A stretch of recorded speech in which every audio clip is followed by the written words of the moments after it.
같이 읽은 본문 말씀 중심으로 삶의 흔적 이런 제목으로 말씀 전하겠습니다. 우리 다 자녀가 있는데 우리 애들만 빼고 다 자녀가 있는데 여러분은 자녀들에게 어떤 부모로 기억되고 싶으십니까? 또 여러분 주위 사람들에게는 어떤 사람이라는 기억을 남기고 싶으십니까? 혹시 생각을 해보신 적이 없다면 오늘 예배 후에는 생각해 보시기를 바랍니다. 여러분 중에 나쁜 사람으로 기억되고 싶은 사람은 없을 테니까 생각을 해두면 하나님 앞에 조금이라도 더 나은 삶을 살 수 있지 않을까 하는 생각을 합니다. 어떤 사람들은 비록 세상을 떠났지만 그분에 대한 남아있는 기억이 특별한 경우가 있습니다. 제가 부목사 시절 담임 목사로 섬겼던 이정열 목사님이 부교역자들이 모이면 늘 해주시던 말씀이 아직도 기억에 남아 있습니다. 이 목사님은 무슨 말씀을 늘 하셨냐 하면 몸은 쉬어도 머리는 쉬지 말라. 항상 생각을 해라. 교역자는 그래야 된다. 그런 말씀을 해주셨어요.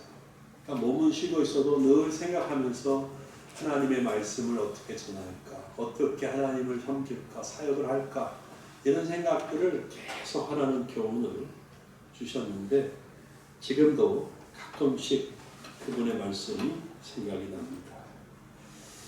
저는 저의 부모님을 생각하면 가슴이 찡할 때가 많습니다. 자신들은 배우지 못해서 그것이 한이 됐기 때문에 삼남매 자식들을 가르치려고 평생 성실하게 돈을 많이 버는 직업이 아니었기에 성실하게 일하고 사시면서 저희들을 키워내신 것에 대해서 저는 평생 고마움으로 남아 있습니다. 사람들이 사는 모습은 참 다양하지요.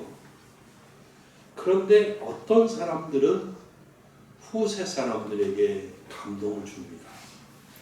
어떤 사람은 큰 교훈을 남겼습니다.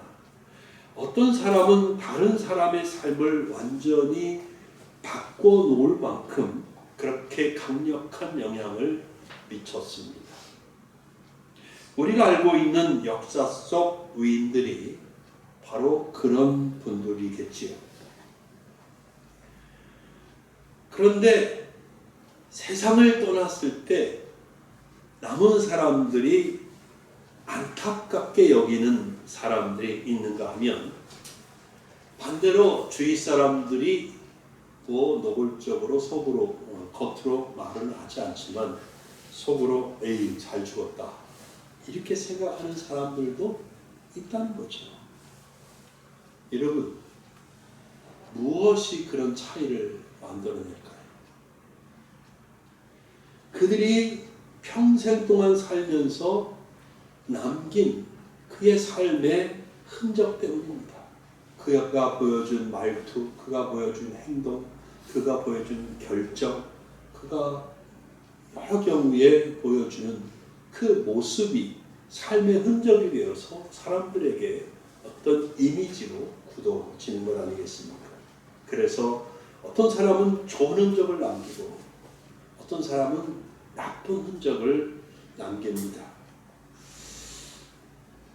얘기했는지 모르지만 저의 장인이 돌아가셨을 때 유골을 낙골당에 모시고 나서 제 아내 사모는 울면서 유골함 그 안치된 그거를 이렇게 계속 쓰다듬으면서 울면서 얘기를 했어요. 아버지 사랑해, 아버지 사랑해. 아버지는 정말 좋은 아버지였어. 예. 여러분, 아버지에 대해서 우리 아버지는 정말 좋은 아버지였어 라고 말할 수 있는 분 몇 분 계신지요? 저는 그때 그거 보고 참 저 자신도 많이 생각을 해본 적이 있는데요. 여러분들도 한번 잠시 생각해 보시기 바랍니다. 나는 내 자녀들에게 어떤 부모로 기억될까? 그죠? 이게 되게 중요하지 않겠어요? 여러분 앞에 서 있는 저는 평생 다른 직업을 가져본 적이 없습니다. 대학을 졸업하자마자 신학대학원에 갔고 목사가 되어서 지금까지 살고 있는데, 또 여러분하고는 지금 30년 다 돼도 이렇게 같이 예배드리고 신앙생활을 하고 있는데, 여러분들이 보실 때 생각할 때 오준환 목사는 어떤 목사로 인식이 되고 있을까? 나중에 제가 죽었을 때는 어떤 목사라고 기억을 하실까? 궁금합니다. 또 동료 목사들에게, 우리 노회의 목사님들에게는 어떤 목사일까? 나를 아는 모든 사람들은 나중에 나를 어떤 사람으로 기억할까? 사실 굉장히 궁금하지 않을 수 없습니다. 여러분, 우리는 어쨌든 이 세상에 왔고 지금까지 살아왔습니다. 그 삶의 흔적이 선명하게 있는 겁니다. 어떤 분은 자기의 삶에 대해서 감사하는 마음을 가질 수도 있고, 또 다른 어떤 분들은 참 내 삶은 자랑할 게 없네, 스스로 부끄럽게 생각할 수도 있을 겁니다. 그러나 여러분, 오늘 이 설교 말씀을 같이 전하고 듣는 이 시간 이후에 지나간 건 다 잊을 수 있기를 바랍니다. 지난 삶은 이제 어쩔 수 없지 않습니까? 그죠?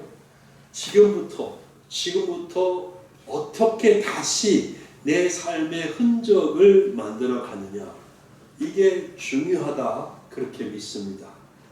지금까지 잘 살았을지 모르지만 마치 그림을 그리다가 붓질 한번 잘못해가지고 잘 그린 그림을 망칠 수도 있고, 설령 지금까지는 참 부족하고 후회되는 그런 삶을 살았을지라도 얼마든지 새로운 삶을 시작해서 망가진 내 이미지나 부끄러운 삶의 흔적을 말끔히 치워버릴 수 있다고 생각합니다. 그죠? 여러분, 사도 바울을 생각해 보시기 바랍니다. 그는 그의 고백대로 하나님 앞에 죄인이었습니다. 죄인 중에 괴수라고 생각했습니다. 그런 삶이 그의 과거였습니다. 그러나 예수 그리스도를 만난 후에는 완전히 변화되어서 새롭게 살았습니다. 그죠? 그래서 그의 지금 영향력이 얼마나 어마무시합니까?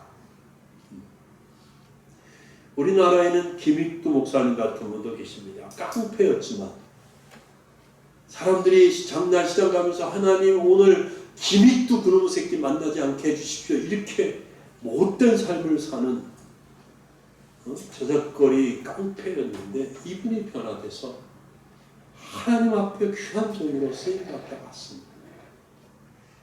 교회사를 공부하다 보면 어거스틴이라는 인물이 있습니다. 그 역시 망나니였습니다. 10대 때 벌써 여자를 알았습니다. 기도하는 어머니 옆구리를 걷어찼던 아주 나쁜 놈을 생겼습니다. 근데 이분이 은혜를 받고 변화되어서 교회사 속에 성 어거스틴, 성인이 되었습니다. 그리고 지금도 우리가 신앙생활할 때 이분이 가르친 거, 이분이 설명한 거, 성경을 풀어낸 거에 굉장한 영향을 받고 있다는 사실. 종교개혁자 칼빈도 성 어거스틴의 영향을 크게 받았다는 거죠. 이분들은 모두 한때에 어긋나고 잘못된 삶을 청산하고 새로운 삶을 살아서 후세에 깊은 감동과 영향을 미친 인물들입니다. 그러므로 이제 우리는 우리 각자 자신의 삶에 대해 진지하게 생각해 볼 필요가 있다고 생각합니다. 나는 과연 어떤 삶을 살아서 어떤 삶의 흔적을 남겨야 할까? 내 자신의 삶과 내 자녀의 삶을 복되게 하고 또 다른 사람들에게도 축복의 통로가 되는 삶을 내가 어떻게 살 수 있을까? 내 삶의 흔적이 사람들에게 어떤 영향을 미치기를 나는 원하는가? 그런 것들을 기도하면서 말씀을 보면서 생각해 봐야 되지 않겠습니까? 저는 이 모든 질문에 대해서 본문이 답을 준다고 생각하는 겁니다. 자, 본문은 23장이죠, 여호수아. 그 다음 마지막 장이 24장인데 거기까지 이 여호수아가 유언을 계속합니다. 그 유언의 첫 부분인데요. 여기서 여호수아가 하고 있는 말들은 여호수아가 책상에 앉아서 이 책 저 책 읽으면서 공부해가지고 알아낸 그런 지식이 아닙니다. 누구에게 전해 들어서 알고 있는 그런 얘기가 아닙니다. 여호수아가 상상해서 하는 말은 더더욱 아니죠. 이 말은 여호수아가 하고 있는 이 말들은 생생한 그의 체험에서 나온 말들입니다. 여호수아는 모세의 시종이었습니다. 그죠? 모세를 따라다녔습니다. 모세가 이스라엘을 이끄는 지도자로서 정말 겪는 이런저런 모든 상황에서 바로 모세의 옆을 지켰던 사람이에요. 그리고 모세가 어떻게 하는지, 그리고 하나님께서 모세를 통해서 어떻게 일하시는지, 그 살아계신 하나님을 직접 경험했던 인물입니다. 그리고 모세가 죽은 후에는 그 뒤를 이어 이스라엘의 지도자가 되었습니다. 여호수아는 이스라엘을 이끌고 가나안 정복 전쟁을 진두지휘했습니다. 그러면서 여호수아는 하나님을 직접 경험했습니다. 하나님의 말씀이 살았다는 것, 말씀대로 된다는 것, 하나님이 허락하면 되고 하나님이 막으면 안 된다는 것, 이 모든 것을 피부로 느끼고 경험했습니다. 그래서 본문에서 여호수아가 하고 있는 말들은 그의 골수에 새겨진 분명한 고백이고 하나님 앞에 받은 거룩한 지식이며 이스라엘을 위한 생명의 교훈인 것입니다. 어떤 내용인지 우리가 한번 읽었지만 다시 한번 살펴보기를 원합니다. 그리고 이 말씀이 우리 성도님들의 마음을 사로잡기를 바랍니다. 자, 여호수아는 이렇게 말합니다. 하나님께서 지금까지 이스라엘과 함께하고 이스라엘을 위해 싸워주셨다. 함께하고 이스라엘을 위해서 싸워주셨다라고 말합니다. 그죠? 3절 말씀 보시기 바랍니다. 같이 읽어볼까요? 시작. 너희의 하나님 여호와께서 너희를 위하여 이 모든 나라에 행하신 일을 너희가 다 보았거니와 너희의 하나님 여호와 그는 너희를 위하여 싸우신 이시니라. 아멘. 예. 이스라엘도 받고 여호수아도 받다라는 거죠. 다시 말씀드립니다. 여호수아는 모세의 시종으로 그리고 모세가 죽은 후에는 이스라엘의 지도자로 이스라엘의 모든 역사의 현장에 있었습니다. 그리고 하나님께서 함께 하신다는 사실, 하나님께서 이스라엘을 위해서 싸워주신다는 이 모든 것을 직접 목격했습니다. 어떤 경우 결코 이길 수 없었고 어떤 어려움은 정말 스스로 극복해낼 수 없는 그 수많은 어려운 순간들을 하나님의 도우심과 인도하심을 통해서 지금 이 자리까지 왔다는 것을 생생한 그의 체험에 기초해서 말하고 있습니다. 뿐만 아니라 여호수아는 이스라엘의 미래도 하나님께 달려있다고 말합니다. 4절과 5절 보시기 바랍니다. 같이 읽어보겠습니다. 시작. 보라, 내가 요단에서부터 해 지는 쪽 대해까지의 남아있는 나라들과 이미 멸한 모든 나라를 내가 너희를 위하여 제비 뽑아 너희의 지파에게 기업이 되게 하였느니라. 너희 하나님 여호와 그가 너희 앞에서 그들을 쫓아내사 너희 목전에서 그들을 떠나게 하시리니 너희 하나님 여호와께서 너희에게 말씀하신 대로 너희가 그 땅을 차지할 것이라. 아멘. 여호수아는 하나님께서 반드시 약속하신 대로 아직 남아있는 가나안 족속들을 물리치고 가나안 땅을 주실 것이라고 확언합니다. 이 말 역시 여호수아 자신의 체험을 통해 얻은 확신 가운데 하는 말입니다. 여호수아는 이 부분에 대해서 일말의 의심도 없습니다. 그의 하나님을 믿는 믿음은 반석처럼 단단하고 굳건해서 흔들림이 없습니다. 사랑하는 우리 신임 성원께 성도 여러분, 성경이 우리에게 주어진 이유가 무엇이겠습니까? 이스라엘처럼 실제로 갈라진 홍해를 건널 수 없잖아요. 우리가 실제로 광야에 가서 40년을 방황하는 그런 경험을 할 수 없지 않습니까? 그러나 우리는 성경을 통해서 하나님이 어떤 분인지, 하나님이 어떻게 일하시는지, 어떤 능력을 가지셨는지, 어떤 인격을 가지셨는지 배우고 하나님에 대한 믿음을 갖는 겁니다. 이것이 성경이 우리에게 주어진 목적이겠죠. 그렇다면 여러분, 우리의 삶이 하나님 앞에 물론 그리고 사람들 보기에 하나님을 철저하게 믿는 믿음의 삶이 되고 그 믿음으로 살았던 삶이 하나님 앞에 축복된 삶으로 남고 그런 삶의 흔적을 남기기 위해서는 여호수아가 이스라엘 백성들에게 하는 말을 지금 이 시간에, 이 예배 시간에 하나님이 나에게 하시는 말씀으로 받아서 순종하면서 우리의 남은 인생을 걸어가는 것입니다. 그런 남은 인생을 믿음으로 걸어가면서 우리 뒤에 남겨지는 삶의 흔적이 하나님 앞에 영광이 될 것입니다.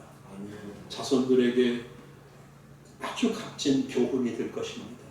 우리 주위 사람들에게 선한 영향이 될 것입니다. 자, 그러면 여호수아는 이스라엘에게 무슨 말을 하고 있습니까? 첫째, 하나님 말씀에 순종하는 겁니다. 말씀에 순종하는 겁니다. 수없이 들었지만 오늘 다시 좀 새롭게 들리는 은혜가 있었으면 좋겠어요. 6절 보겠습니다. 같이 읽겠습니다. 시작. 그러므로 너희는 크게 힘써 모세의 율법책을 기록된 것을 다 지켜 행하라. 그것을 떠나 우로나 좌로나 치우치지 말라. 예.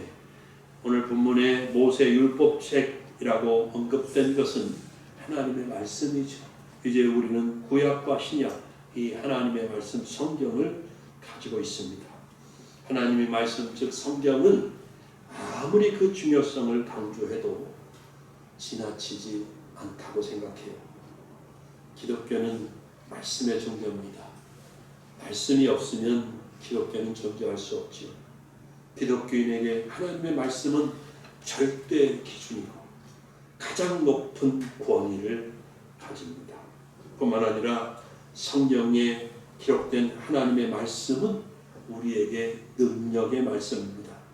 하나님의 말씀은 살아있습니다. 여러분, 말씀대로 하면 하나님이 일하시고, 아멘. 말씀에 순종하면 기적이 일어납니다. 예. 하나님의 말씀은 이 세상에서 살아가는 기독교인들에게 안내자입니다. 하나님 말씀 붙들고 가면 길을 잃어버리지 않습니다. 하나님의 말씀을 믿고 걸어가면 절대로 중간에 어떻게 해야 될지 몰라 방황하고 길을 잃고 하는 일이 없습니다. 말씀이 붙잡아 주기 때문입니다. 그러므로 여러분 말씀을 가까이 하시기를 바랍니다. 말씀의 빛을 따라 말씀이 인도하는 대로 앞으로 나아가는 우리 성도님들이 되시기를 예수님의 이름으로 축복합니다. 세상의 그 무엇이 유혹해도, 세상의 그 무엇이 어떤 철학사상이, 어떤 가치관이, 어떤 세계관이, 어떤 세상 사람들의 사고방식이 내 좌우에서 손짓하며 나를 유혹해도 절대 좌우로 흔들리지 않고 갈 수 있는 여러분들이 되기를 바랍니다. 왜? 말씀을 붙잡았기 때문에. 그리고 말씀을 붙잡았기 때문에 가는 길을 결코 의심하지 말고 그 믿음에 가던 길을 돌이키는 일이 없기를 간절히 바랍니다. 이렇게 여호수아는 하나님 말씀을 붙잡고 순종하며 가라, 그렇게 교훈했습니다. 둘째는 가나안 족속과 교통하지 않고 그들의 신들의 이름을 부르지 않고 그들과 혼인관계를 맺지 말라고 말합니다. 왜 그럴까요? 하나님이 이스라엘 백성들이 이방신을 받아들이고 그들과 결혼하고 그들과 문화가 섞이면서 하나님을 믿는 신앙에서 떠나게 될까, 그것을 경계하신 겁니다. 그래서 만일 이스라엘이 이렇게 하나님의 말씀대로 가면 하나님께서 지금까지 함께 하시고 지켜주시고 모아주시고 싸워주신 것처럼 계속 그렇게 할 것이다, 그렇게 말하고 있습니다. 그런데 이스라엘은 어떻게 했습니까? 우리가 아는 대로 이스라엘은 가나안 땅에 들어간 후에 이 모든 경계의 말씀을 잊어버리고 말았습니다.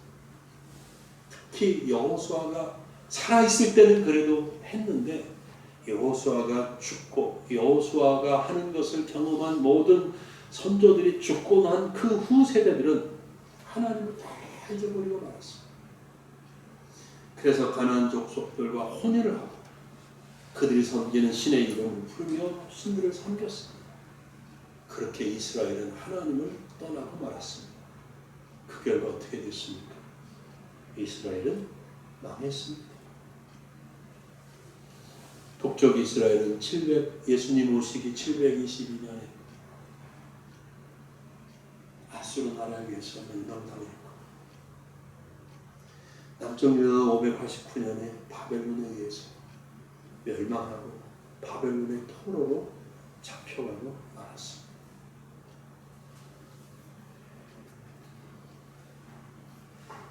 이스라엘 백성들은 이 여호수아의 예언을, 아니 이 유언을 가슴 깊이 간직하면서 순종하고 후세에게도 전하고 가르치고 교훈하고 그렇게 하지 않았던 거지. 앞서 말씀드린 것처럼 여호수아의 이런 모든 말들은 그의 골수에 사무친 고백이고 거룩한 지식이고 생명의 교훈인데 그렇게 하지 않았습니다. 여호수아는 이스라엘이 하나님께 불순종하고 믿음으로 행하지 않을 때마다 이스라엘이 어떤 고통을 겪어야 했는지 알고 있었습니다. 또 하나님께서 이스라엘을 기뻐하고 함께 하실 때는 어떤 놀라운 경험과 기적을 보았는지 잘 알고 체험했었습니다.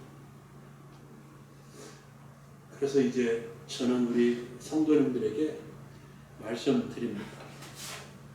우리 자신을 이런 각자가 살펴보셔야 돼요. 그리고 나는 지금 어디에 있나, 이걸 한번 생각해봐요.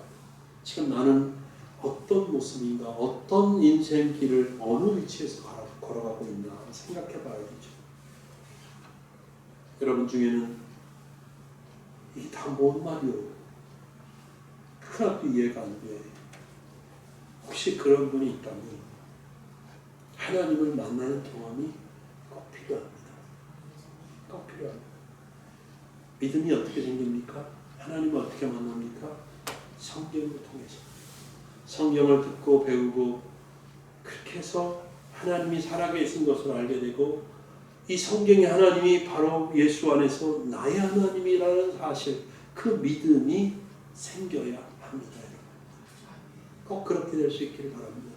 그래야 지금까지의 삶은 이제 지나갔으니 어쩔 수 없지만 앞으로 남은 삶을 허비하지 않으시죠. 하나님 앞에서 허비하지 않고 보람 있게 살고 열매가 있게 살고 또 다른 사람에게 좋은 영향을 미치고 자녀들에게 후손들에게 좋은 삶의 흔적을 남겨서 그들도 믿음으로 살아갈 수 있는 그런 정말 어떤 재산을 물려주는 것보다 훨씬 이 귀한 영적 유산을 물려줄 수 있는 겁니다.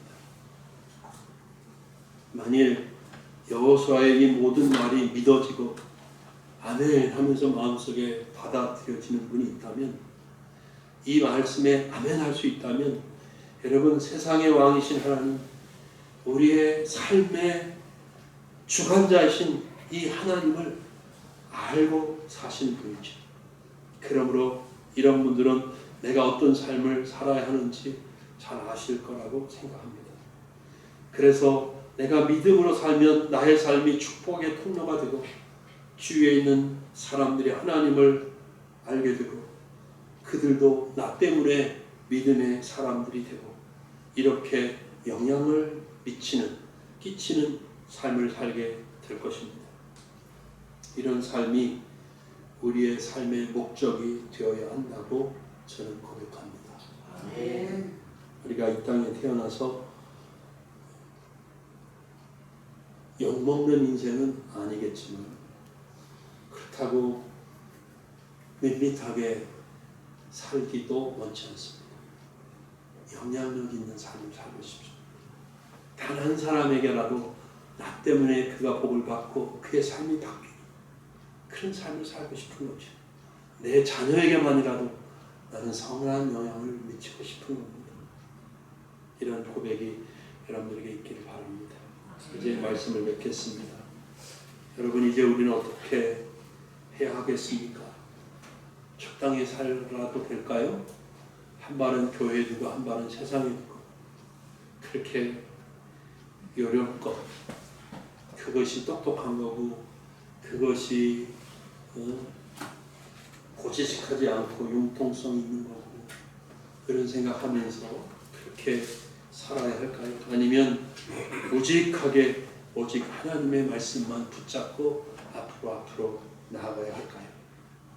사랑하는 여러분, 성경의 하나님은 추상적인 신이 아닙니다. 사람들이 만들어낸 철학적인 신이 아닙니다. 하나님은 살아계신 분입니다. 성경에서 보듯 이스라엘의 역사를 통해서 자신을 계시하시고 생명의 길을 알려주시고 인생이 승리하는 길을 보여주신 그런 하나님이십니다. 그러므로 이제 우리에게 이 하나님의 말씀은 삶의 원리가 되고 철학이 되고 원칙이 되었으면 좋겠습니다. 절대로 하나님 말씀 밖으로 넘어가지 마시길 바랍니다. 오직 하나님 말씀만 붙잡고 가십시오. 하나님 말씀 붙들고 결코 하나님을 모르는 이 세상적인 문화에 깊이 젖어들지 않길 바랍니다. 자꾸 그렇게 가면 하나님을 자꾸 잊어버리게 됩니다. 하나님 말씀이 힘해집니다. 그런 삶을 살 때 우리 삶의 흔적은 그렇게 영향력 있게 남지 않을 거예요. 오직 말씀 붙들고 믿음으로 가고 어떤 문제를 만나도 말씀 붙들고 믿음으로 헤쳐가고 기도를 통해서 승리하는 그런 삶을 보여줄 때 그것은 여러분의 자녀들에게 깊은 영적인 삶의 흔적을 남길 것입니다. 그리고 동료 성도들에게도 주위 사람들에게도 의미 있는 삶의 흔적으로 남아서 오랫동안 기억되고 오랫동안 기억에 남게 할 겁니다. 무엇보다도 하나님 보시기에 하나님이 기뻐하시는 삶이고 하나님이 축복해 주시는 그런 삶이 될 것입니다. 여러분의 삶의 흔적이 하나님 앞에 아름다운 삶의 흔적이 되기를 예수님의 이름으로 축복합니다. 기도하겠습니다.